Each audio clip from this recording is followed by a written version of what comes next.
Bismillahirrahmanirrahim. Start with the name of Allah who is the most merciful and kindness. Welcome my channel Amjid Ali science lectures. तो आज का हमारा topic है antibiotic कि antibiotic किसे कहते हैं। बहुत इम्पोर्टेंट टॉपिक है और सिंपल वर्ड्स में समझने की कोशिश करते हैं कि एंटीबायोटिक किसे कहते हैं।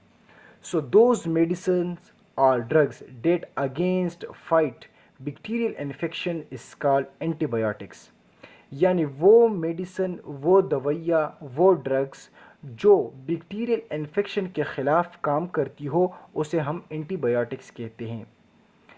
जो बैक्टीरिया इन्फेक्शन काज करती है बॉडी में और उसके ख़िलाफ़ हम मेडिसिन इस्तेमाल करते हैं उस बैक्टीरिया के ख़िलाफ़, तो उस मेडिसिन को हम एंटीबायोटिक कहते हैं।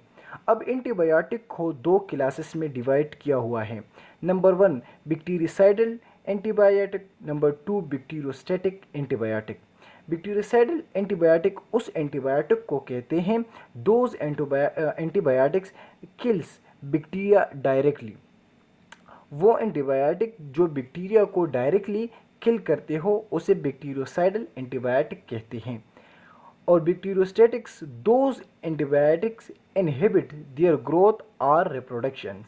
यानी वो एंटीबायोटिक जो बैक्टीरिया की ग्रोथ को या रिप्रोडक्शन को रोकती हो, इनहिबिट करती हो, उसे किल नहीं करती डायरेक्टली, बल्कि उसकी ग्रोथ को स्टॉप करती है, रोकती है, उसको उसकी रिप्रोडक्शन को स्टॉप करती है, उसे बढ़ने नहीं देता।